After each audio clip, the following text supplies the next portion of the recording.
Hola y bienvenidos a Español 11. Yo soy Maestra Bowman. The page that you're looking at right now is what we call Moodle. You can access this page by visiting lms at onlineschool.ca. You can also access it from your BC Online School portal or from the Heritage Christian website. The first thing that you see when you log into this account is course documents. Please read these before you do anything else. This is basically your course syllabus. It tells you what all the assignments are, how to request a quiz and test. Here's the study guide for the quizzes and the tests. And this is the tutorial for the other website that we will be using for this course, and I will explain a little bit more about that in a moment.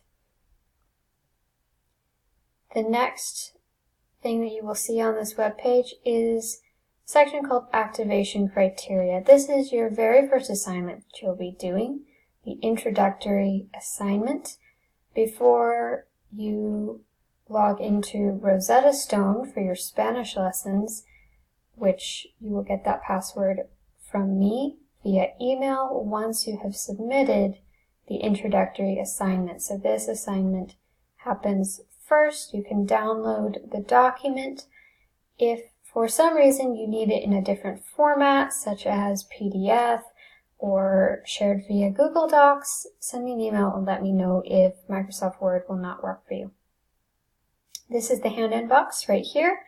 So that's where you submit the assignment once you have completed the document.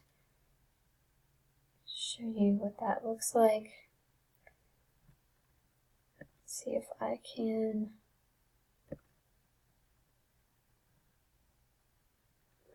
switch my role to student, so you will see what it looks like from your end when you click on it. So, add submission right here. Click add submission. You will find the option to attach or add a file right here. The maximum file size is 5 megabytes. So if, not for this assignment, but for another assignment, you happen to be doing a PowerPoint presentation or a video recording or audio recording that's greater than 5 megabytes, you have the option to send it to me via email or Google Drive if it's too large to attach here. However, this assignment is a Word doc. It should not be greater than 5 megabytes. So you would click to add, choose file, and it will pop up all of the documents on your computer. You can select one, hit open, and it will attach to this box. You'll select upload this file and save changes, and you will have submitted your assignment, your very first assignment. This menu over here allows you to navigate around the website, so if you wanted to go back to the activation criteria section, the course documents section, you can do that right there. We also have a section called Grades over here on the left-hand side, where you can view your gradebook. So this will show you each assignment in the course. It will be blank if you have not completed it yet, but once you have completed it, you will see what your grade was, how many points you earned, and it will also display any comments that I have left for you on that assignment. And then down at the very bottom under course total, you will see your current course grade. To go back to the home page, just click on the name of the course right here. Okay, we're back on the course page. One more item that may be important for you to see is forums. You can also access it under announcements. This is where I send out updates to the whole class when there's an important deadline coming up or some other announcement that I need to make.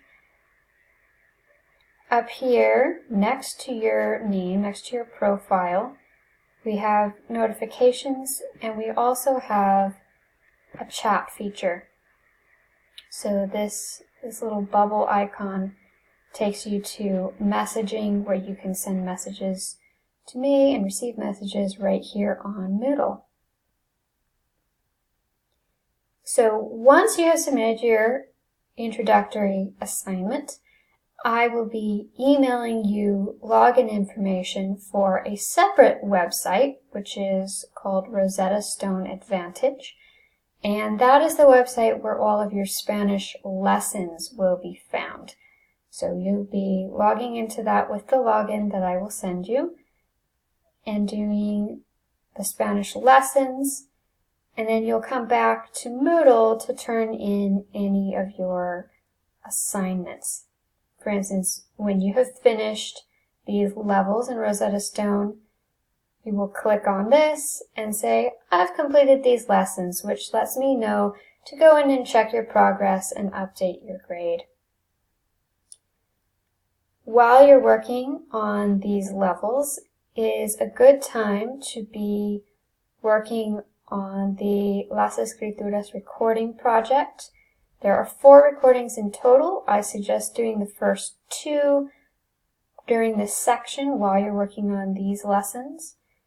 This is the instructions for the project, and these are sample recordings that you can listen to and practice along with before you make your own recording. Also during this part of the course is quiz 1. It's a good idea to take that fairly early on in the course, within the first few units or the first level. And again, back up here at the top is how to request a quiz, instructions, and the study guide. Another assignment in this course is the cultural project. These are the instructions for the project. This is where you turn it in.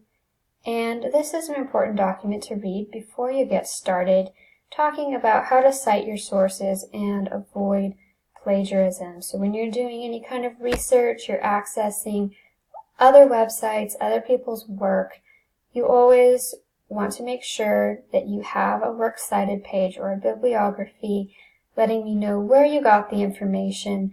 And if you are using a direct quote from another person, or you are citing very specific numbers and facts that are not your own information or your own words, you will need to put a citation within your document or slideshow as well.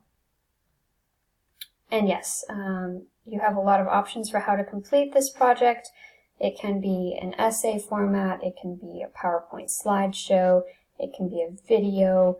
You have a lot of options, so you feel free to be creative with this assignment.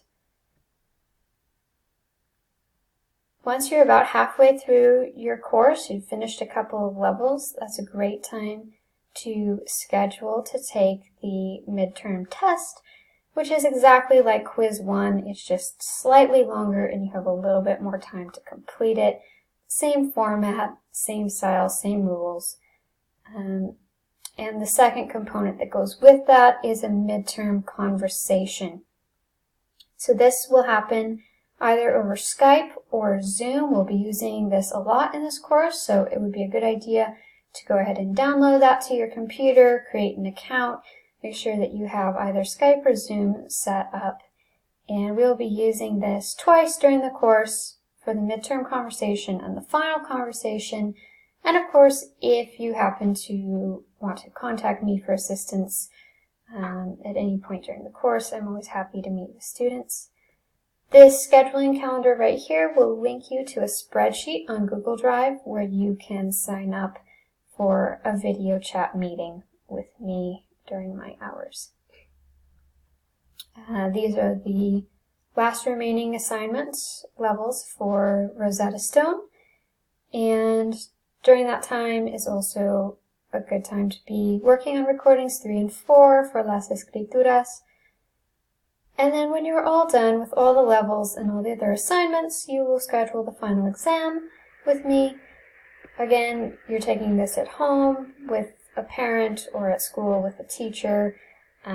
Same format as quiz 1 and the midterm, as well as the final conversation, and you can read the instructions on what's involved in both of those conversations, scheduling calendar for that.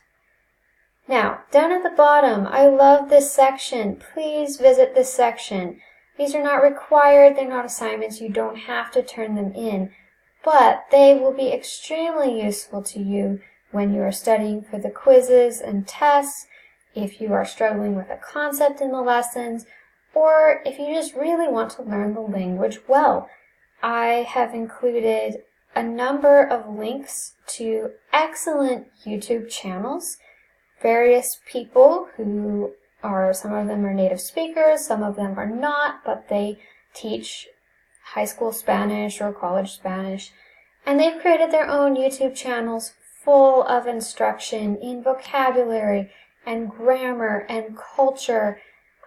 Each YouTuber has a different style and a different focus, so if one of them just is really boring to you, move on, find another one that you like to watch.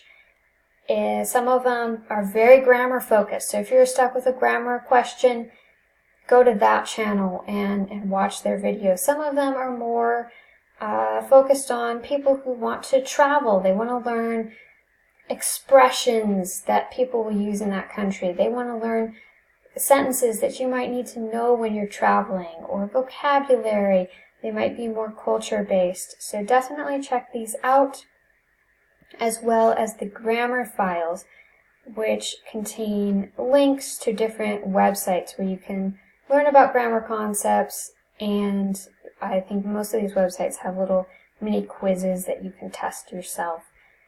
These are great resources, so please, please, please check them out, use them, enjoy them, have fun.